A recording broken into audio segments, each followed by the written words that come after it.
केरल में भारी बारिश के बाद हालात बेहद चिंताजनक बने हुए हैं। राज्य के मुख्यमंत्री कार्यालय ने पुष्टि की है कि बारिश से जुड़ी घटनाओं में अब तक 8 लोगों की मौत हो चुकी है, जबकि 13 लोग घायल हैं। पूरे राज्य में करीब 209 राहत शिविर बनाए गए हैं, जहां 5,700 से अधिक लोगों को सुरक्षित पहुंचाया गया है। प्रशासन लगातार राहत और बचाव कार्य में जुटा हुआ है। प्रधानमंत्री नरेंद्र मोदी ने देश को नशामुक्त बनाने के लिए नशा मुक्त युवा अभियान की शुरुआत की है। इस मौके पर पीएम ने कहा कि विकसित भारत के निर्माण के लिए देश के युवाओं का नशामुक्त होना बेहद जरूरी है। यह अभियान 100 हफ्तों तक चलने वाले देशव्यापी जन भागीदारी आंदोलन की शुरुआत है, जिसके तहत हर रविवार को देश के अलग अलग हिस्सों में जागरूकता कार्यक्रम आयोजित किए जाएंगे।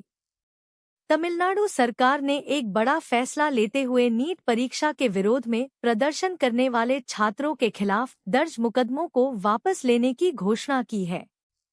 राज्य सरकार का कहना है कि यह कदम उन छात्रों के भविष्य को ध्यान में रखकर उठाया गया है जिन्होंने नीट के खिलाफ लोकतांत्रिक तरीके से अपनी आवाज उठाई थी। कई अन्य राज्यों द्वारा भी ऐसे मामलों में इसी तरह के फैसले लिए गए हैं।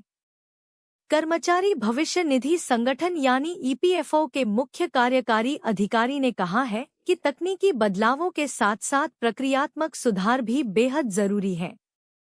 उनका कहना है कि हालिया सुधारों का उद्देश्य केवल सेवाओं का डिजिटलीकरण करना नहीं, बल्कि भविष्य निधि दावों के निपटान और निकासी को बेहद आसान बनाना है। नए सामाजिक सुरक्षा कोड के तहत अब असंगठित क्षेत्र के कामगारों को भी इस दायरे में लाया जाएगा। मध्य पूर्व में बढ़ते तनाव को देखते हुए अमेरिका ने अपने नागरिकों के लिए एडवाइजरी जारी की है। अमेरिकी सरकार ने अपने नागरिकों से तुरंत मध्य पूर्व छोड़ने की अपील की है। क्षेत्र में युद्ध की आशंकाओं और बिगड़ते सुरक्षा हालातों के बीच अमेरिकी दूतावास ने यह चेतावनी जारी की है ताकि किसी भी अनहोनी से बचा जा सके और नागरिकों की सुरक्षा सुनिश्चित की जा सके। अमेरिका के वाशिंगटन राज्य में भीषण जंगल की आग ने तबाही मचा रखी है। 2.5 लाख एकड़ से अधिक जमीन जलकर खाक हो चुकी है, जिसके बाद गवर्नर ने राज्य में आपातकाल की घोषणा कर दी है। आग के तेजी से फैलने के कारण हजारों लोगों को सुरक्षित स्थानों पर जाने के लिए मजबूर होना पड़ा है। सैकड़ों दमकल कर्मी आग पर काबू पाने की कोशिश कर रहे हैं, लेकिन तेज हवाओं ने चुनौती बढ़ा दी है। भारतीय क्रिकेट टीम के स्टार तेज गेंदबाज जसप्रीत बुमराह श्रीलंका के खिलाफ होने वाली आगामी टेस्ट सीरीज से बाहर हो गए हैं।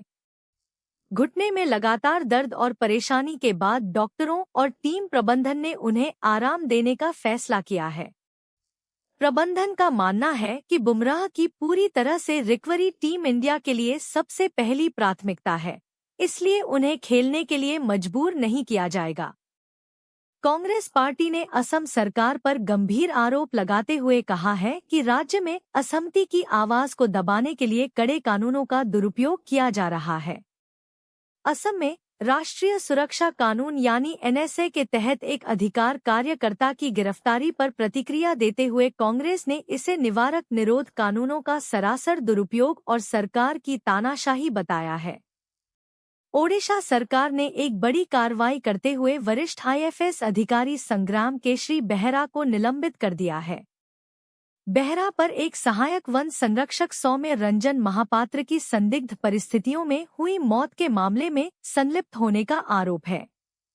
इस मामले में पुलिस जांच चल रही है और सरकार ने निष्पक्ष जांच सुनिश्चित करने के लिए अधिकारी को निलंबित करने का आदेश दिया है।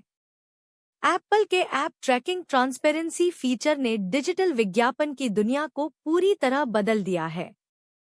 एप्पल के सीईओ टिम कुक के इस कदम के बाद अब iOS यूजर्स की अनुमति के बिना फेसबुक जैसी कंपनियां उनका डेटा ट्रैक नहीं कर सकती हैं। इस प्राइवेसी अपडेट की वजह से सोशल मीडिया दिग्गज मेटा को विज्ञापन राजस्व में भारी नुकसान का सामना करना पड़ा है।